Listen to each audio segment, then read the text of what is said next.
Стресске түспеу үшін не істеуім керек айтыңызшы дейді.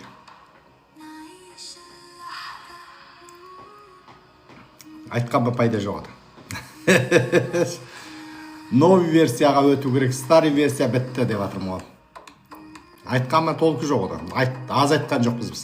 Шындықты мойындау керекпіз ғой біз. Не мақсат, қандай не бойынша стресске түсіп жатсыздар? Көне операционный система жұмысын тоқтатқан әрбір сәт сайын қайта энергияны төмендете береді адамдар. Әңгіме стрессте емес. Адамдар белгі бір матрица толады, сол кезде стресске түседі. Өйткені разум түсінбей жатыр, қайда баратын. Адамның разумының қасиеті расширение. Үздіксіз матрица кеңу керек. Өкінішке орай, соның ішіндегі ренжи берем дейді.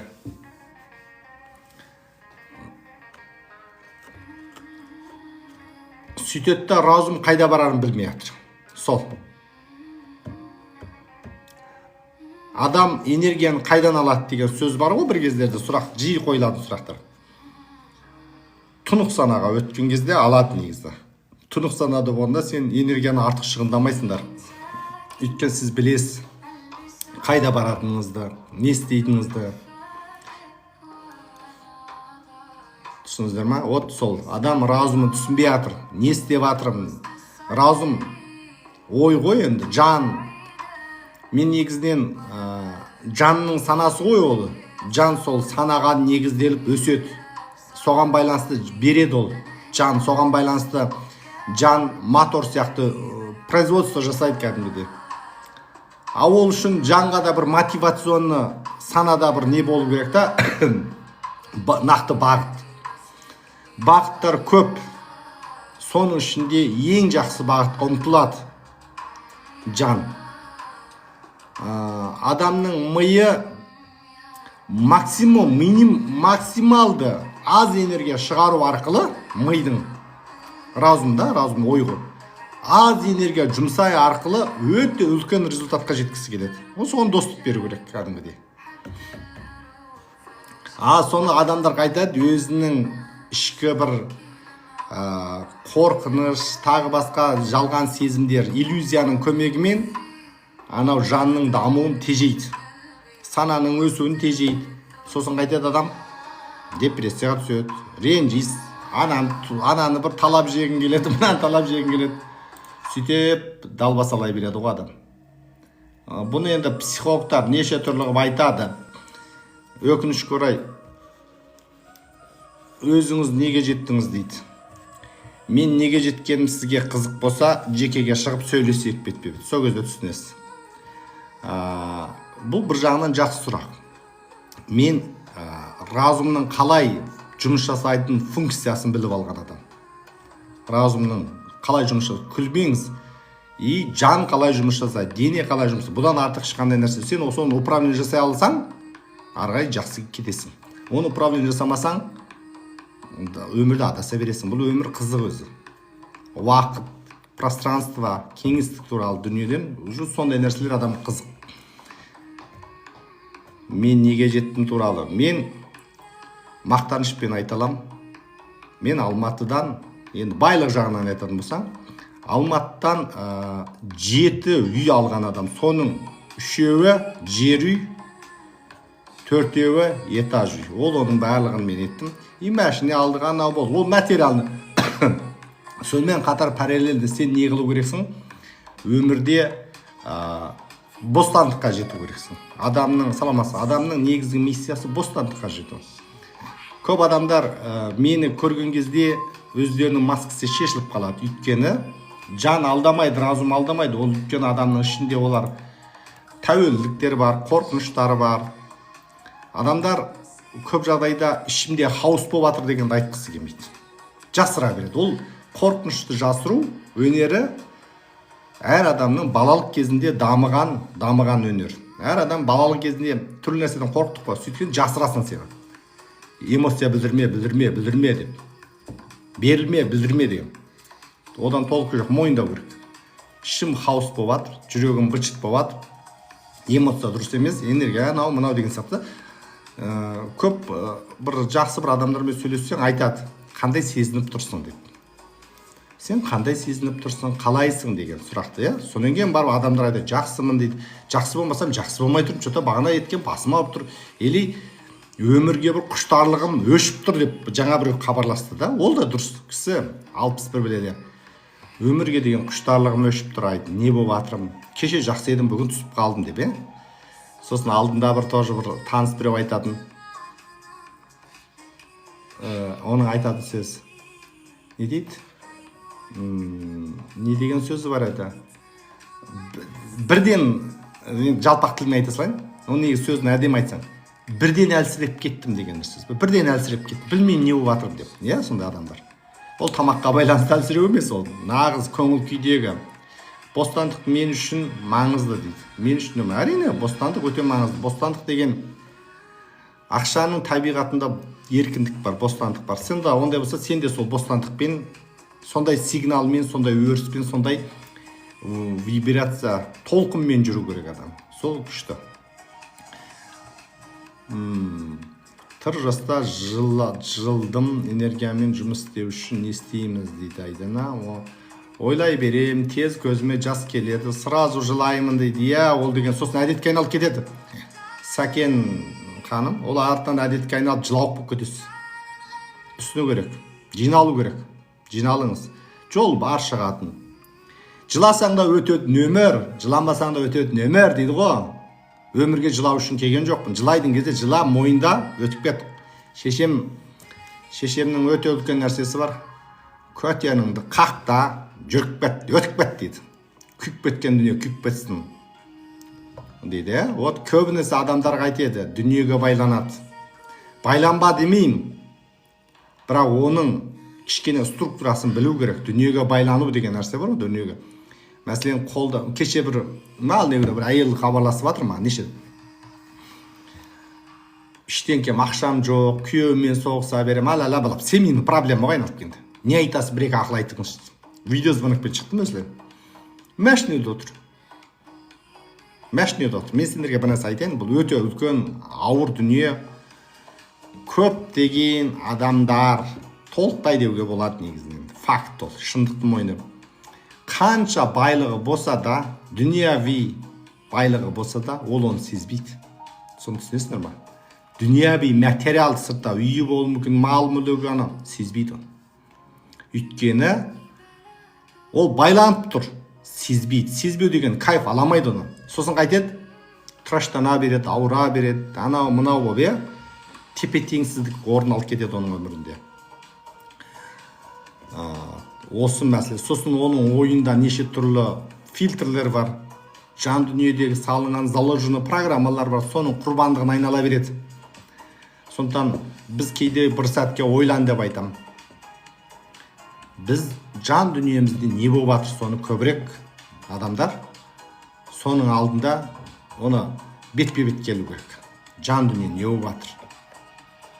Психологтарға рахмет, түрлі методикаларға рахмет, осы уақыт үшін өмір сүріп жатқан. Бірақ оның барлығы жарты жолда қалады. Ашын айта салайыншы сіздерге.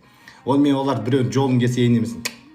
Бұз жүре берсін. Психолог бола ма, не болатын, энергетик бола ма, бір минут біз оны өтіп кеткенбіз. Әлемде физика және ақша деген миссияны қойған. Физика және ақша. Әлем заңдары физиканың заңдарымен, физика деген әлем заңдарын ашатын ұлы ғылым. Бұл ғылымға өте мен құштармын.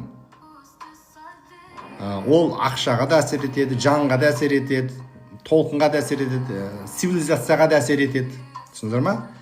Бір сәтке ойланып физиканы оқу керек кейде адамдар. Мен айтам, физиканы оқы.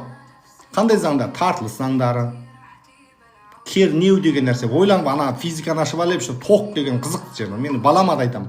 Сен тоқты оқышы, тоқты деймін. Өріс, гравитация, магнит өрісі, электр өрісі дегенді оқышы деймін да, көзге көрінбейтін нәрселер, бірақ жұмыс жасайды. Иә дейді. Музыка, көзге көрінбейді толқын сигнал, бірақ жан дүниеге әсер етеді.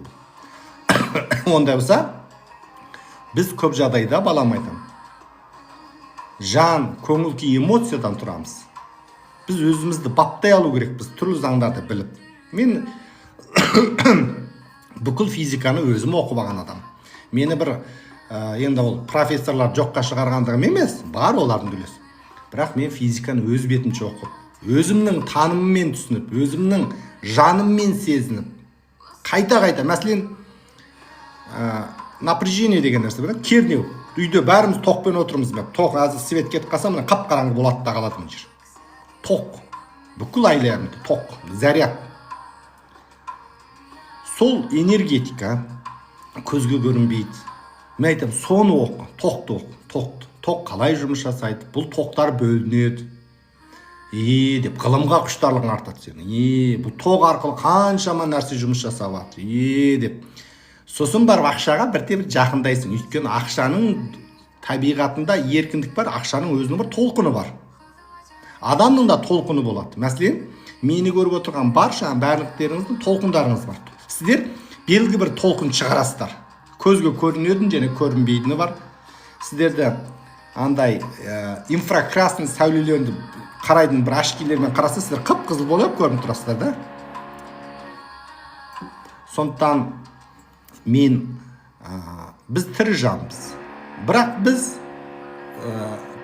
толқын шығарып, қайтеміз, толқынмен тербелгеннен кейін әр адамның толқыны әртүрлі.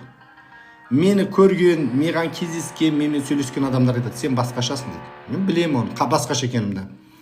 Мен өзімді жасағам, менде толқын басқаша жұмыс жасайды. Сондықтан көп адаммен кездесе бермеймін, нервімді құртпаймын. Эфирде болам көресіз. И пайдалы әрекеттермен ғана жұмыс жасаймын. Адамдарда өкінішке орай балалық кезінде тағдырына байланысты, енді адамның да өзі сондай ғой, ана жақтан келіп тұрған.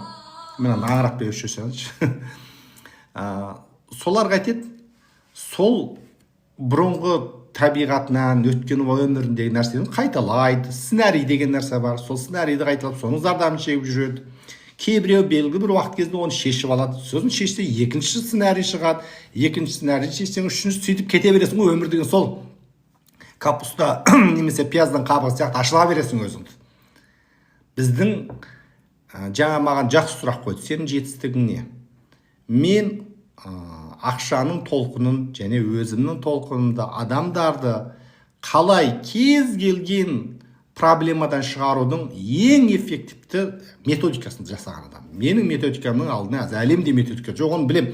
Оны дәлелдеме, ол солай жұмыс жасап тұр. Түсің ба? Айтам кетеді.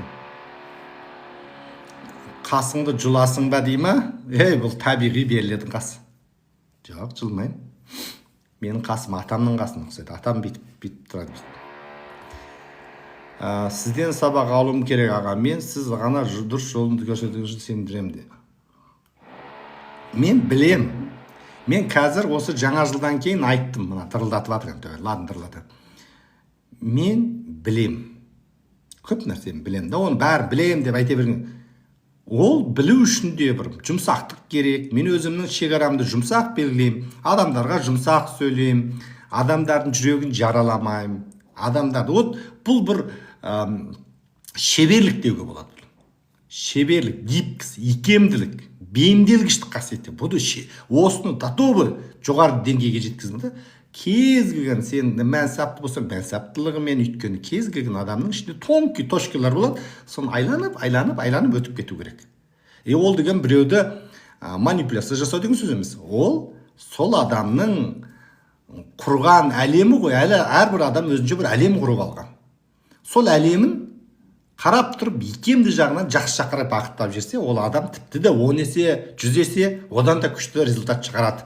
Неге жұмсақсың дейді. Жұмсақтық керек қой. Сіздің методикаңызды алуға болады методика. Мен Айдын академиясында оқытып жатырмын ғой, $2,5 мың. Менің бағаларым өзгермейді деген. Енді ладно, өзім туралы айттым. Ары қарай кеттік. Бұл жан деген нәрсе кейде торық қалады адамдар. Өмірден мен негізі смайликтерді жақсыз жағынан болса күткен қабылдаймын. Бірақ кейде адам түсіндіру не анық болу керек те, мен санам тұнық сана. Мына смайликті қандай мақсатта жібердің деген сұрақты қоямын. Ашып айтшы, сен мен үстімнен күліп тұрсың ба? Или мені төмендеткің кеп тұр ма? Или мені қолдап тұрсың ба? 3 нәрсе, 3-4 вариант бар. Я қолдап тұрмаса қабылдаймын. Егер қолдамай, төмендету тағы басқа жағынан болса, мен пошел бір бәле деп айтам, бітті. Вот. Сондықтан сіздер ашып айтыңыздар көп нәрсе емес. Эфирдің ар жағында отырған түсінбей қалады адам. Сондықтан сендер де сонда үйретем адамдарға. Қолдап, рахмет, қабылдаймын. Өйткені сен қолдасаң, демек сен түсіндің ба? Өзіңді қолдабасың да. Вот сөйтіп кете береміз. Жарайды, бұл психологға қатты бір психологиялық терминологияларды сапырыстыра бермейік. Мен алдыңғы жолы Tesla туралы айттым. Tesla компаниясы, Илон Маск және бұрынғы Tesla деген ғалым болған. Бірақ кедей болып өмір сүрді. Көп ғалымдар кедей болып өмір сүрді. Олар қалай сабақ бересіз дейді. $2,500 жекеге шықсан, сосын мен үйретем. Айдын академиясында бүкіл методиканы, жаңа методикалар үйретем. Бізде методиканы жаңарта бересің ғой, iPhone сияқты. Бұрын осы жаңа жылға дейінгі методика жұмыс жасамайды деп итеп тастадым мен. Бол, тоқтайды. Ол кезде біз сеанс жасаймыз, айтедім бізде. Әзір мен методиканы тіпті де упрощенка, барған сайын упрощенка және ең эффективті тәсілмен пирамидалық жүйемен ұрамын да. Күшті кетеді. Өйткені мен бір нәрсені ең өмірде бір жақсы нем, адамның разумы, ой қалай жұмыс, адамның разумы деген бір субстанция, бір материя ол. Мәселен қараңдар, мынау қасық, мынау темір или бір металл, короче. Білмейміз құрамында не бар. Әйтеуір темір дейсілер. Бірақ қатты темір болса дат басып кетеді мынау. Темір болса бұның бір жаңа дат баспайтындай темірдің басқа түрі. Темірлер бөлінеді. Мынау қағаз, мынау пластик. Сол сияқты. Қазір не айтайын деп жатыр мен не айтайын деп жатыр мыналарды не үшін көрсеттім? Мынау әйнек. Не үшін көрсеттім? Бір сөз басталған жаңа. Не сонда дейді. Не сонда дегенде әзір бірдеме айтып жатқам. Ладно.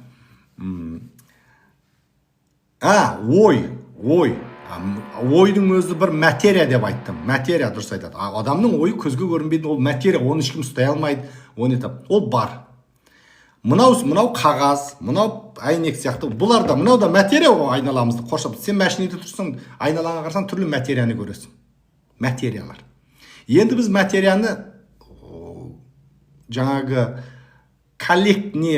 макро жағынан 3-ке жіктей саламыз. Газдың ішінде талай газ бар. Қатты, сұйық деп, сұйықтың ішінде талай сұйықтықтар бар. 3-ке жіктей салам. Сол сияқты мына адамның ойы да бір материя, бір плазма, гибкий, плазматронны ма, сондай бір материя. Сол материяның жұмыс жасау принципін мен жақсы меңгергем.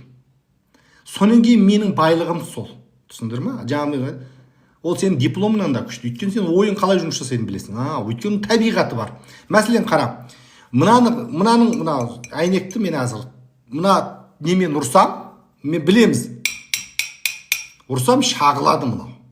Білесің, мұны шағуға болмайды деп. Тек уақыт жоқ болып тұрс қазір дейді. Уақыт жоқ болса, сен жоқсың дегенді білдіреді ол. Түсіңіз ба? Ол жаман нәрсе. Дырылдат әкесін так. Ремонт жасалады. Дырылдат әке. Тоқтатып жатыр ма екен? Естіліп жатыр ма дырылдаған сендерге? Дырылдат. Кейде осы мен эфирге шыққанда дырылдатады. Қабылдаймыз. Ну что? Ол жерде де бір мастер жұмыс жасап жатыр ғой. Ол дырылдатпаса осында үй қалай болады, жарайды. Енді стоп. Демек, бұл жерде айтқым келгені, біз адамзат дамып, біз материалардың қалай жұмыс жасайтынын біліп қойдық. Қарапайым нәрсе нетіңіз? Қалай жұмыс жасайды? Пластикті отқа жақсаң күйіп кетеді. Ал енді сол адамның орнында сиыр, ешкі, қой, шимпанзе, соларды әкеп қояқ жарайды, шимпанзе. Шимпанзе білмейді. әйнекті қатты тұрсаң шағыладыны, бірақ шағылған әйнекті ұстаса қолды кеседі. Шимпанзе білмейді, ол өмірден жинамаса, оған уақыт керек. Қағазды ағаштан немесе қамыстан неден жинауды ол білмейді шимпанзе, ондай бірақ ол, көрдің ба, біз білеміз, біз ақылдымыз. Сол сияқты көзге көрінбейтін разум, жан дегеннің де өзінің бір табиғаты бар оның.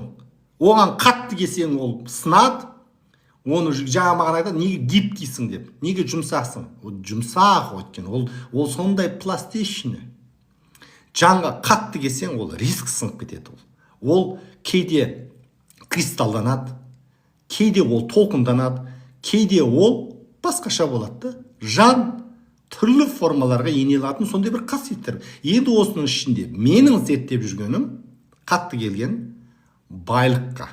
Мына жан байлықпен қалай қарым қатынаста? Соның ішінде ақшаға. Жарайды, дүние, бүлік, майлық деймін. Ол үйдің өзін кірпіштей салады ол. Разум үшін үй ол кірпіш ол. Мәшине темір разум үшін. Ол солай ғана қабылдайды. Өйткені толқын арқылы. Түсініңіз ғой, сөйтіп қабылдайды. Енді ақшаны бұл қалай қабылдайды деген әңгімеде сендер өздеріңіз ойлайсыз, жоқ, мен ақша деген ақша деп. Өйткені сіз коллектив санадағы жалпы веттік ескі системадағы табиғаттарын ғана қабылдайсың. Бірақ мен соның астында ақша, разум, біреудің разум үшін төсек қатынас. Сол үшін ол үнемі төсек мәселесін көтере береді. Төсек мәселе. Біреу үшін ақша, ол соғыс, ол постоянно бокс жасай береді. Түсіндіңдер ме? Неге ол боксер? Неге ол спортсмен? Неге біреу әнші? Бұлбұл деп бұлбұлдап таусын. Сендер ойлайсыңдар ма? Адамдар айтады. Ол туа біткен қабілет, мен айтайын. Дарын, бұлжыраған нәрсе. Кез келген адам бұлбұл жасай алады. Просто оның собыр қасиетін ашса болғаны. Ол анадан кем соқпасам, мен кез келген опера әншісінен мен әлсіз айтпаймын әнді айтады. Бірақ ол менің миссиям емес, сондықтан мен қош деймін. Не қыласың ол энергия? Өйткені біз энергетикалық ресурсты, соның ішіндегі разум, жанның ресурсын өте керемет управление жасап алған адам. Бұлай етпеу керек, бүйтпеу керек. Білесің, өйткені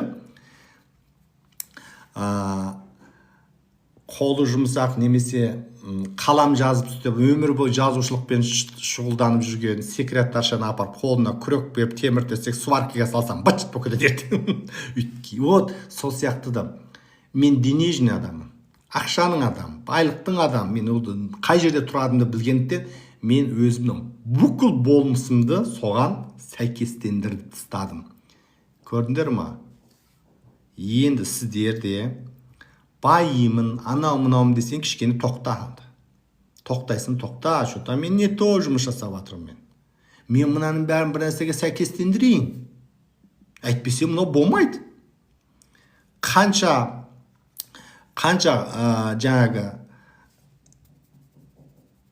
тупизммен ете бергенмен бәрібір темірдің табиғатын өзгерте алмайсың. Түсіндіңдер ме? Қанша өзіңді эгоизм еткенмен қағаздың несін өзгерте алмайсың. Ол сол сияқты байлық ол бар. Онымен гибкий жұмыс жасау технологиясын меңгеру қазір таңдағы трендке айналған сала.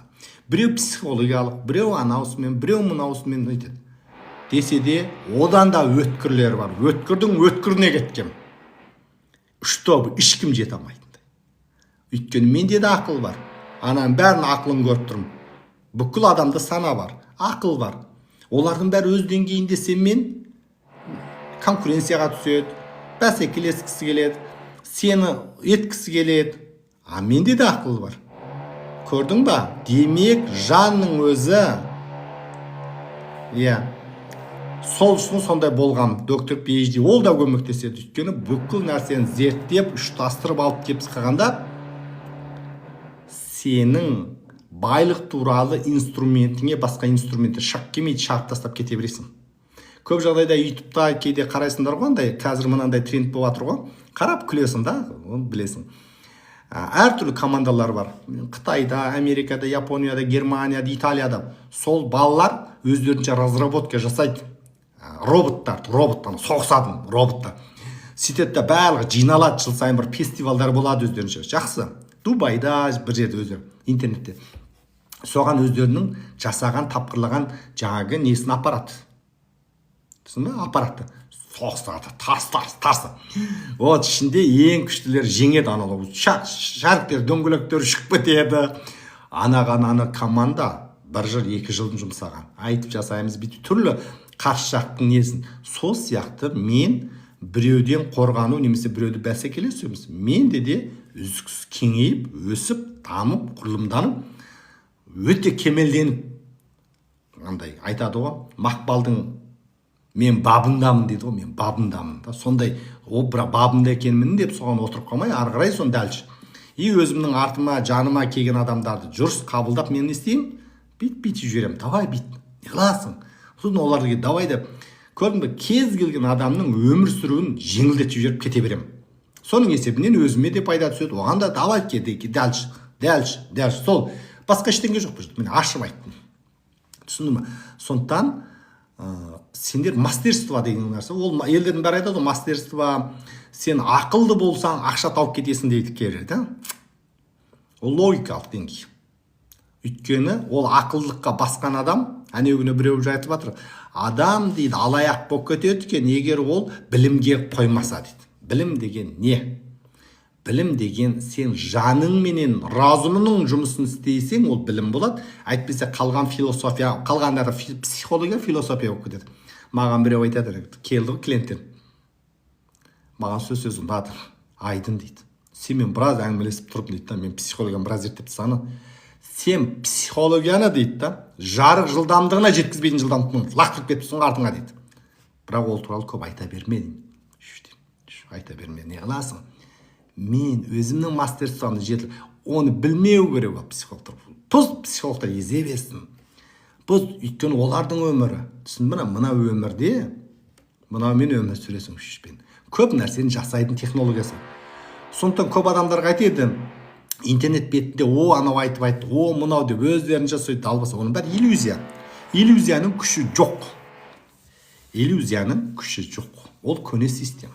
Түсіндіңіз бе? Оны біз анықтап, мен әкесін танып тастаған. Бірақ өмірде бір мақтан немесе біреу бейжет. Не? Оның бәрі ерунда. Айналып келгенде біраздан кейін сендерің бар ғой, істеп жүрген бәрі ерунда болады десең. Сен өзінің ұқпайыңды ғана жинақтайсың біраздан. Болды сен. Не қыласың? Миыңды қатырып. Анау айтып жатыр ма? Ұқпай, давай. Сен өз өміріңнің архитектор бола бастайсың. Адамдарда ондай мақсат жоқ, архитектор жоқ, оларды үйреніп жатыр әлі. Езіп жатыр. Езе берсін. Түсіндір ме? Сондықтан сендерге айтам. Мен старый версия, новый версия деген шығардым. Старый операционный система, новый операционный система. Не деген сөз ол? Жер бетіндегі бүкіл адамның миы старый операционный системада жұмыс жасап жатыр. Болды. Мен қайттым, новый операционный система өтіп кеттім де. Болды, не істейсің енді? Енді мынаған өту үшін құтты қыл көпірден өткенде өтесің, басқа вариант жоқ деймін. Йо-май, бағана бір айтады. Жаман болып жатырмын, жүрегім ауырып жатыр, өмірге құштарлығым кетіп қалды.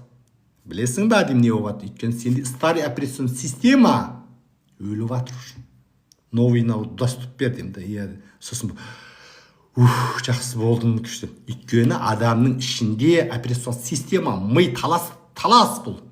Саған әсер етіп атқан, бүкіл сені қоршап отқан миллиондаған адамның разумы әсер етеді саған. Ол скрытый программа. Сөйтеді адамдар өмірде білмейді кейбір махаббаттың не екен. Махаббат. Ол не ол махаббат деген? Олар ойлайды, әйелім, балам жақсы көреді. Бар шығар белгілі деңгейде. Бірақ әлемдегі супер махаббат деген болады. Супер, новый системада супер махаббат. Аналардың айтып жүрген махаббат ол зависимость. Бір мүддеге ол тұрып қалған. Еркек әйел айтырып үйленіп қалды, айтты битті, сөйтіп өмір сүріп, сөйтіп бала туды, айтты битті. Қарап сыртынан қараса, абай айтпақтайын, Немне мен балам үшін мал жинаймын ба, бір біле деп айтады ол да. Абай да айтқан кішкене. Ол да түсінген ғой өті. Өміріміздің көп өтіп, қаншасы қалды білмейміз деп. Абай да артына келген кезде түсінді ғой ол. Ну, жеткізе алмады. Өйткені новый операцион система болған кезде сен тіпті де ұрасың. Старый операцион система, новый операцион система. Болды. Елдердің айтып жүрген миллиондаған дүниесі өшеді сынып қалады. Құлайды өшеді. Мен де айтуыма айттық қой өз кезінде. Мен соны өшіп тастадым ғой бәрін. Сенімсіздік, қорқыныш, неше түрлі үрей, паническая атака, депрессия деп жүрсіздер ғой жаңағы. Оның бәрі көне операцион система. Көне жүйеде тұрдым демек мойындау керек. Білейін, мен көне операцион системада жұмыс жасап жатырмын менің миым. Маған мынаны өзгертуім керекпін, өтуім керекпін. Новый операцион системада және көне операцион системада нені білу керек? Көне операцион системада мен ақшамен мынандай қарым-қатынаста боламын. Жаңа операцион системада мен былай қарым-қатынаста боламын. Бітті. Заңдылықтар өзгереді. Квантовый скачок деген нәрсе оттаған нәрсе емес. Квантовый скачок емес. Полный перезагрузка керек. Бітті. О, квантовый скачок деген бұл былай ғой. Сиқыр ақша сияқты бір күштеп өкедесін ертесін құлап түсесің көрші. Түсіндір ме? Квантовый скачок деген дүниенің өзін ауыстырамыз біз. Оны мен квантовый переходқа ауыстырғам. Квантовый переход бір деңгейден екінші деңгей. Енді не істедім? Мен жауызбын ғой. Мәкең так. Перезагрузка өтесің бітті дейсің бұл. Не деген сөз перезагрузка? Өліп тіріл деген сөз бітті. Ішінде о өліп тіріл десең елде түсінбейді, онда мен өлімге қорқып кетеді.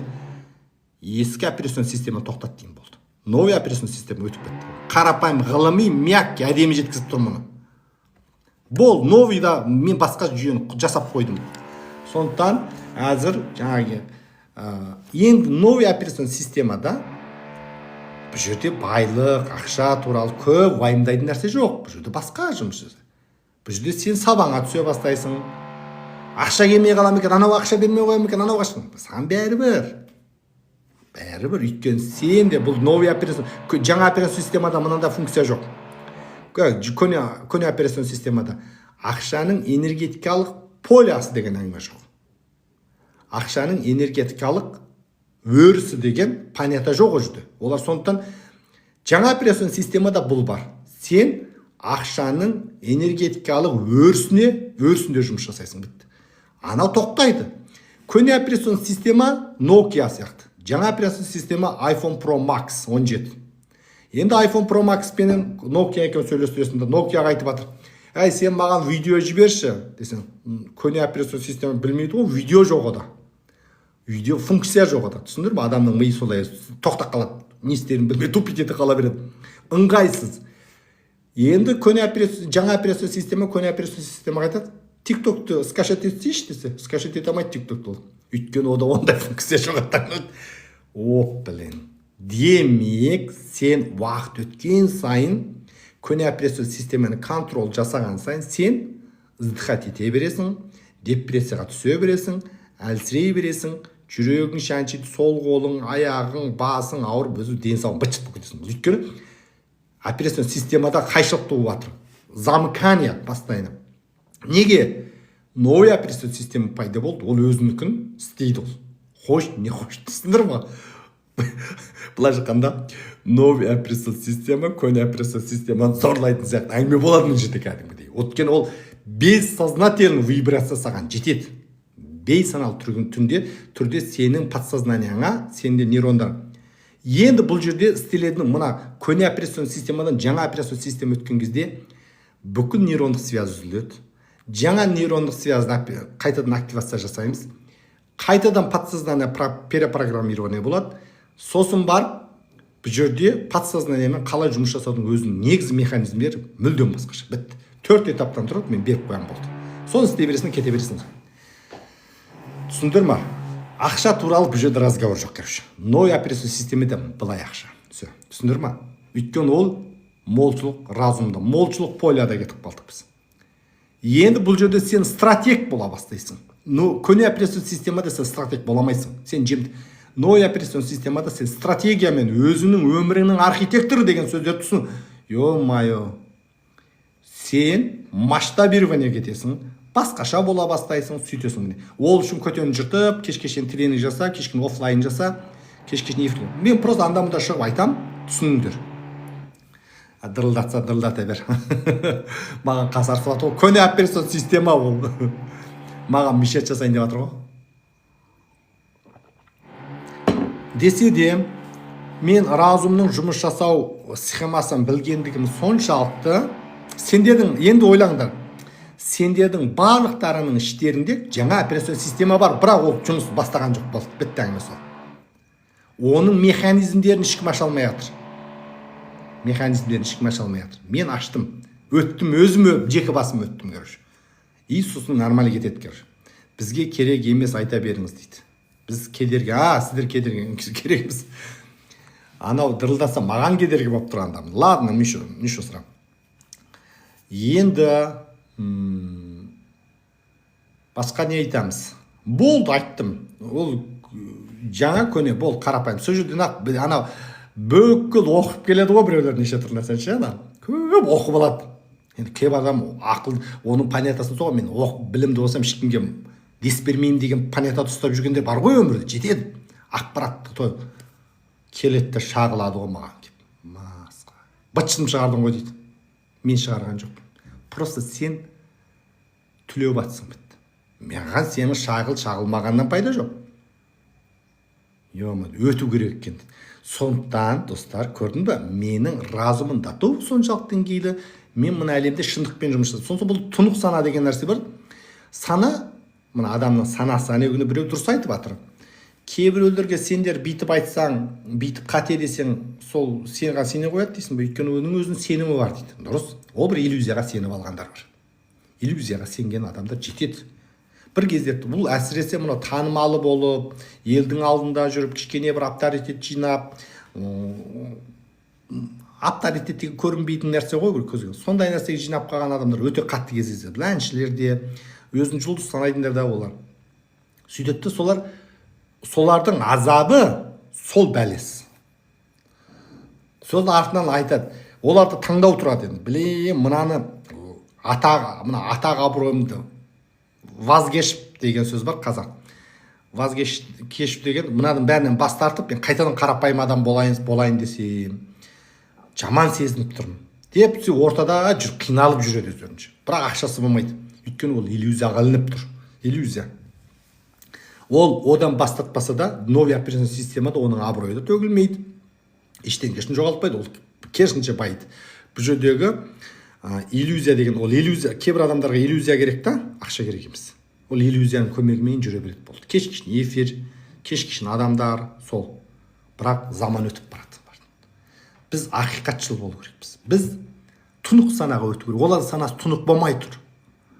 Күніне неше түрлі ойлайды. Таңертеңнен кеш батқанша 12 сағат бар ма? 12 сағатты 12 рет еле 24 рет өзгереді оның мінезі. Анау ма, мынау ма, алысып өз-өзімен. Барған сол энергияның бәрін соған құртып жатыр.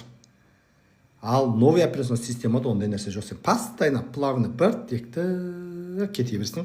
Сенің мақсатың ақша болу керек, бай болу керексің, сенімді болу керексің, стратег болу керексің, өз өміріңнің архитектор болып, ұлғайтып, іргеңді кеңітіп кете беру керексің.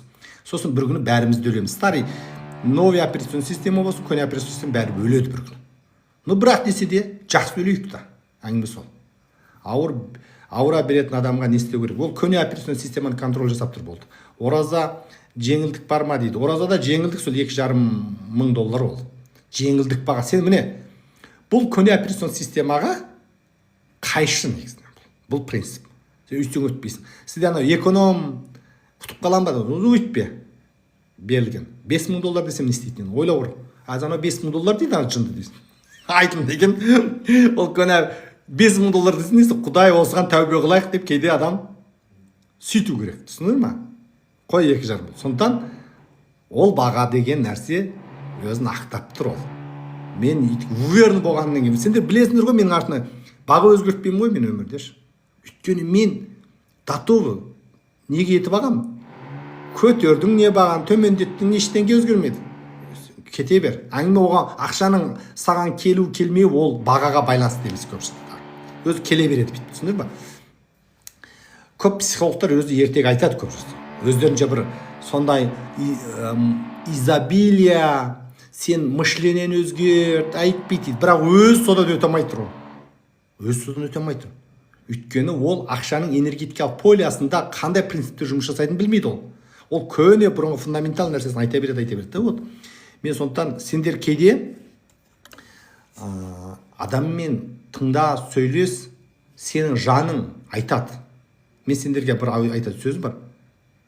Солған сен деп айтам. Сендер маған сеніңдер ма? Мен айтам, новый операционный системада адамдар маған қатты сенеді. Мен айтам, сен болды. Өз сөзіңе сен, әрекетіңе сен, действиеңе сен. Сенім арт деп айтам да көбіне. Я, содан басталады фундамент. Сол бір қадамнан. Ойлайсыңдар артынан айнайсыңдар ғой кейде. Қойшы, алдап тұрғанша. Не, ұстап. Сен өш жерден кетіріп тұрсың. Сен. Сосын бар арғай дәлші кетеді. Сосын бар новый операционный система өзі жаулап қалған нәрсені алып кетеді, қалған нәрсе өзі. Содан кейін біраз уақыттан сен сенімсіз болайын десең де жүрегің ауырады. Неге?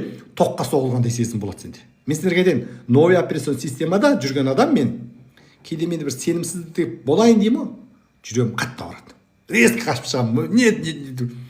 Өйткені менің жаным біледі. Көне операционный системада азап бар екенін, ауру бар екенін, жамандық бар екенін, күйетін, жүрегімді қайта-қайта жаралай бермейінші деп. Өйткені адамдар жаралап жүрегін алып тастаған ғой.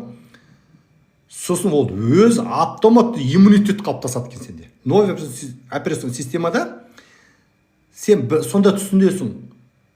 Сенімсіздіктің жеке өмірі жоқ, қорқыныштың жеке өмірі жоқ екен, әбден білесің. Олардың жеке өмірі жоқ. Сол сезімдердің жеке өмірі жоқ. Олар өмірден шеттетіліп қалады. Қорқыныш пенен сенімсіздік жаңа операциялық системаның несі? Топливасы болады. Міне мына сөзді кім айтады? Топлива сені. Қорқатын сенімсіз адамдар сені көтереді кәдімгі дейші. Сен топлива, сені автоматты келеді алады энергиясы. Түрленіп кетеді, жүк кетеді.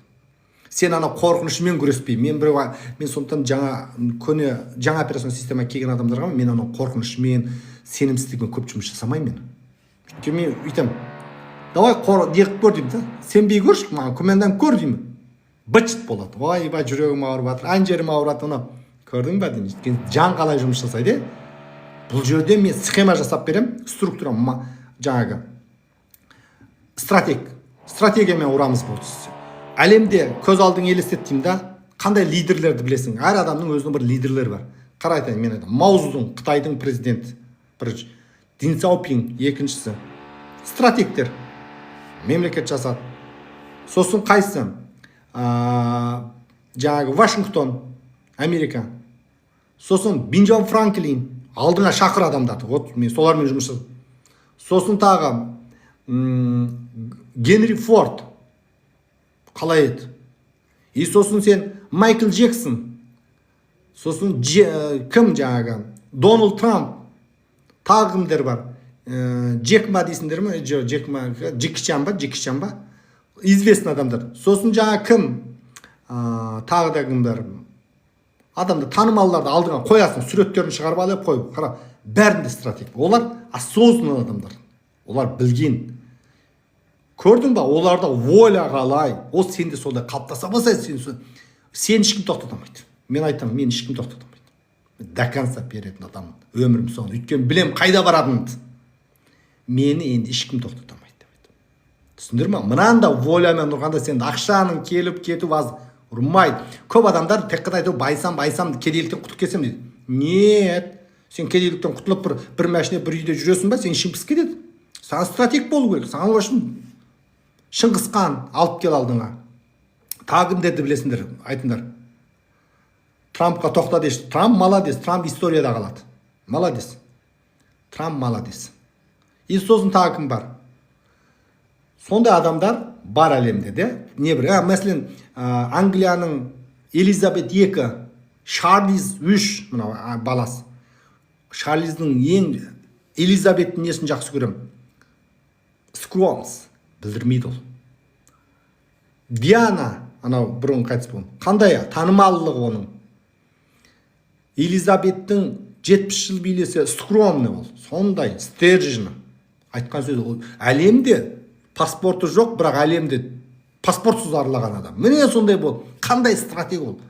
Сондай нәрсені алу керексің өзіңе, түсіндір ма? И сосын нені қара, соның баласы қазір Кинг. Бұны неге ұнатам? Бұның себебі, бұл мягкий. Шешесін шал болғанша тақты деген сондай күту екінің бірін қолына келмейді. Қаншама тарихта болды, тақ үшін баласы әкесін, баласы шешесін мерт қылған. А мынау, ол сол бір, оның өмірінде, әзіргі Англияның патшасы, ақша жоқ деп ойлайсың ба? Ақша ол бар, о да бар. Ол әзір қанша келді? 81 ме, 71. 70 жыл бойы ақша туралы уайымдамайды ғой, планетасын. Соншама әдем ештеңе білдірмей өмір сүру екінің бірінің қолынан келмейді, достар. Байлықты да отыру үшін сен көтің дойбыда болу керек. Байлықты да қой көтер, семіздікті қой көтер деген сен, ақшаны бай болам деп айта береді елдер, көтере алмайды оны. Ертең бүлдіреді, ертең шошаңдайды. Сондай бір фундаменталды өзіңнің стратег күшті нәрсені қойып берем адам. Вот сол кезде сен тынысың кеңейді. Ё-май, оказывается, мен былай екен ғой.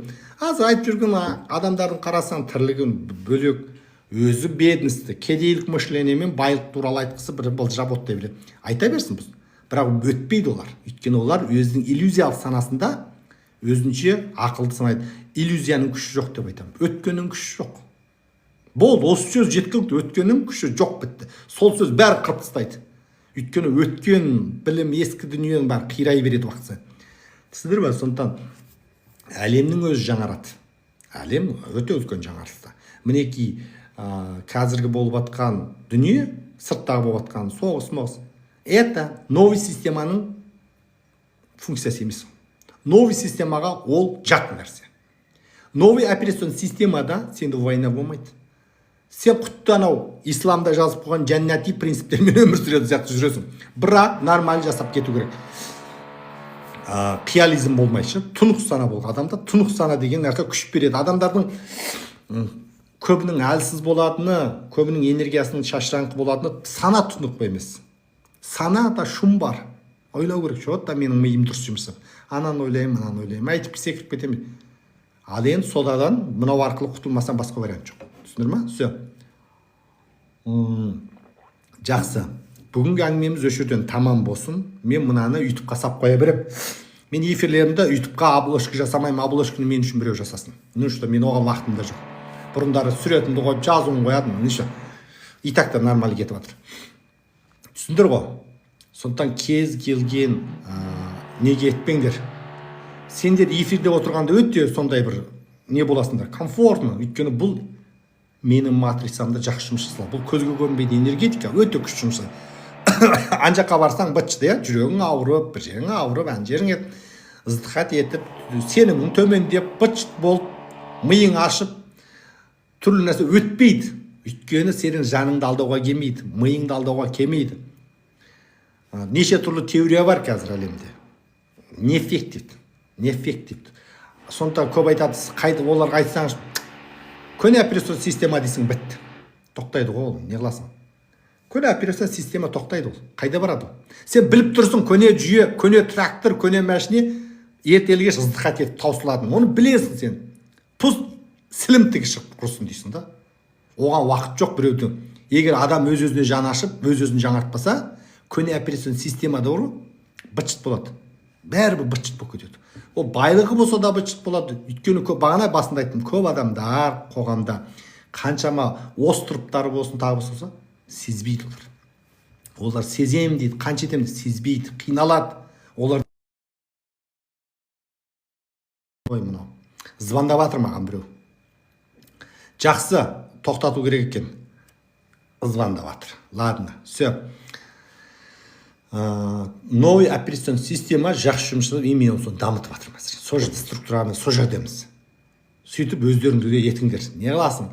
Көп біреулер маған кейде бір ақша, неше түрлі көне операцион системаның құлы болмаңдар.